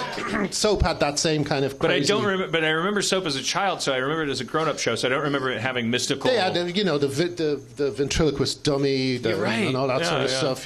So it was kind of crazy. And in later seasons, they had aliens kidnapping the guy. So it got really insane. So they're the only two shows that seem to be kind of insane in the way that my stuff sometimes is. And so you're going to tell Bob Greenblatt I want it to be like Soap? No. The opposite. The opposite. Again, I don't want to say too much, but I'm going to say to try and pull back on all that stuff and do what American shows do so well, character, and in terms of studio sitcoms, I'm thinking in terms of things like Cheers and, Seinfeld, which I've said it before, but IT Crowd is just me trying to copy Seinfeld and getting it wrong. Right. I worship that show. Those were some of the happiest years of my life watching Seinfeld with. Yeah, I got caught up with it in syndication, and I didn't really realize the extent to which I was ripping it off until I observed other sitcoms and how structurally they were different from Community. But it's like I thought that I was doing Star Trek because the bridge of the Enterprise was so necessary, and so the study room was like this bridge of the Enterprise. But it was really like that was Seinfeld's kitchen, and so you go like A story, B story, and then they split off, and then they reconvene in an ideal Community episode, which there are so few of. They always go astray, but it's like you have everybody coming in and going like, I have this problem, I have that problem, and then they split off into these crazy things. And that wonderful thing that Seinfeld would often do, where you just did not know how they were going to connect the two storylines until a second before it happens, and then it would just you'd get this like little explosion of joy when you realized, I mean, one example that's kind of not an example because it was slightly forced but still great is Kramer being mistaken for someone who's got mental problems and ends up singing to Mel Torme. Mel Torme ends up singing to him. Have you not seen that? No, I don't remember. Oh my God, it's so funny, and it's one of those laughs that you think you will never stop laughing at one point. It's just beautiful because he's just got Novocaine in his mouth, and he's kind of like. What do you think of The Office? What do you think of the UK Office? What do you think of the American Office? I find no offense to anyone working on it, but I find the American one hard to watch because I really love that first series of The Office, and I just find it odd that it's exactly the same relationships. And I know they moved off it later on, but I don't know. I find it a little bit hard to watch. But through no fault of the show. I know it's a good show. You know, But you thought the UK one was like... Oh, I think that first series is mind-blowing. You don't have Gervais fatigue, which I've been told is a thing in England? No, I don't know. Okay. I'm kidding. I made that up. I used to know him, and then he slagged off the IT crowd on his blog, and I was like, oh, okay. What? Yeah. It's like, oh, I don't know when we fell out, but apparently that's a thing that friends now do to each other. Well, what do you do? Wait, I'm deadly curious about this. How does Ricky Gervais make the time to articulate a slag on... He said we got nominated for an award, and he said, best of a bad lot. I don't even know if that's so British. I'm like... Of these bad things, it's probably the best. It was the least shitty. Yeah, it was the least shitty. Was he hosting? No. He was just writing about it. He took time out of his day to do it. Fuck you, Gervais. Graham, I'm going to go on record as saying I never liked Ricky Gervais. Let's get him. All right. Well, I was careful. It's the bell tolls for us. Oh, yeah. We don't have Spencer. I'm addicted to bringing Graham, Spencer. You don't know about this, but this is the point in the show. We try to crudely shoehorn in an ending to our unstructured show. Okay. So it gets a little awkward. And then the first funny thing I hear, I play a loud musical sting to it. And then we get the fuck out of here. Okay. Shit, I don't know. Dan, you want to... Don't force it. Don't force it. Let's just... Now we just take a couple breaths.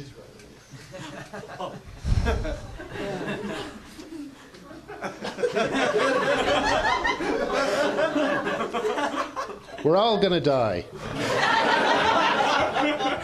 Shit. I thought that might be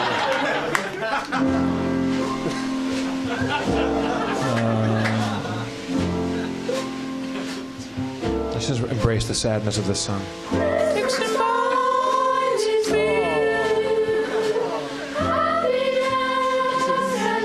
If you got everyone to sing. Yeah, Dan and I have kind of a Christmas tradition where we one year we got together and we changed the lyrics to this song. And it goes like this, Graham. Dicks and balls and beer. Dicks and balls and beer. It's an Irish song. The fire is warm. It's a perfect storm. It's dicks and balls and beer. Nothing for It's not enough. That's not enough. They deserve better. They deserve... Is there an Irish Christmas tradition, Graham, that you want to share with us? We celebrate Bill O'Reilly leaving. We celebrate Bill O'Reilly's family being driven out. Is he from Ireland? No. Just by name. Yeah. His name just sounds too Irish. No, he is. He's Irish descent, though. Irish descent. Yeah. Is there a word on the street around about like do people just Irish people hate Bill O'Reilly? No, they don't know who he is. They don't know who he is. They don't know who he is. He does come back and do TV shows in Ireland and pretend to be a normal human being, and they let him away with it because no one really watches TV. When people people watch TV in Ireland. Sorry, that's not what I meant.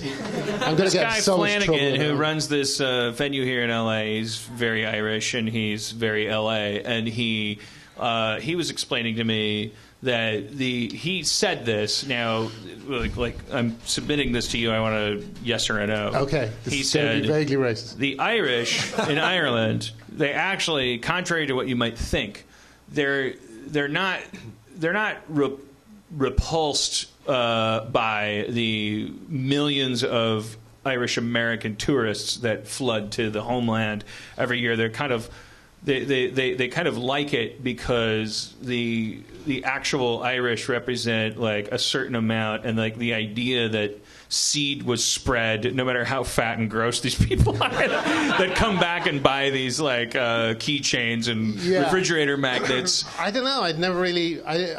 In Dublin, you might not see it as much as kind of, because people get to Dublin and they're annoyed because there's a gap, and there's no Irish fiddlers on the street, and stuff like that. But you go out into the countryside, and there's Is a lot nobody more of that selling type of thing. cockles and mussels? Yeah, no, you don't really get that anymore. You know, the cockles and mussels business is dried up. But that's a shame. Yeah, but no, Dublin. When I grew up in Dublin, it used to really annoy me any representation of Ireland that involved fiddles or people going, oh, you know, because you know I grew. Wait, I was in New York, and New York and Chicago celebrate St. Patrick's Day. I think probably more than Ireland does. Yeah, no. I mean, believe me, the St. Patrick's Day celebrations in New York are the funniest thing to Irish people. They are just so ridiculous, and these kind of awful men turning their back on the gay Irish coming by, all that sort of stuff. Oh, there's a pub like in Hell's, Kitchen. there's a pub in Hell's Kitchen, I think, and it's an Irish pub, and they have this big sign. I was there once St. Patrick's Day. I wasn't there during it, but it was the day before or 2 days before, and there was a big sign that like in big block letters that said, "Don't sing Danny Boy." It's not an Irish song. It was written by an English person. Really? Like, if you fucking sing Danny Boy in here, we're throwing you out. Like, that sounds like a great bar. That's where you want to go to. But I heard a great story from a Northern Irish band called Therapy, who were on tour with House of Pain. Remember House of Pain? Jump Around, and House of Pain. Who could forget? Yeah, but they were in. Wait, House of Pain was Jump Around? Yeah, wasn't it? Yeah, that's I didn't know that. But House of Pain they were in Dublin, and Therapy were in their dressing room, and one of House of Pain stuck their head in and said, "Hey guys, come with us. We found this great Irish bar." Fucking in Ireland? Yeah, really? Yeah. But I think they meant a bar that had a shamrock in it or something, you know. Yeah. And, every other bar wasn't an Irish it bar. It probably had a Celtics jersey in there. Or something. Is there Shit, I was hoping that would be it. I know. Grant, this is where we start scrambling. It's every man for himself right now. But is there? I mean, the answer is no. Is there? Like, I'm wondering what. Like, I'm not wondering what three intellectuals in London having a drink at a bar say about American culture. But I am very much wondering what three Irish. I'll tell you. We used to love the regulars in our bar. We used to go to this pub in Dublin called the International. Me and Arthur, and there were always some really funny guys there, and they'd just be watching the TV. They were there every day. And 9/11 happened, you know, and this guy was. Here comes our closer. Yeah, we got our closer. It's coming. Buckle up, everybody. And this. If it doesn't have the power to close a show, then I question its status as a national tragedy. I actually. And I say that on record. Well, no. So basically, Bin Laden, was his name was starting to be floated about because of it, you know. And this guy was looking up at the TV, and you see the towers burning, and then you see a picture of Bin Laden, and this guy at the bar said, "There he is, the man of the moment." That's Harmontown, everybody. Thank you for coming, Graham Linehan. Buy him a drink. He should be a guest in our country until he leaves. He's a genius. Thank you, Jeff, for coming back. We missed you. Thank you for having me back.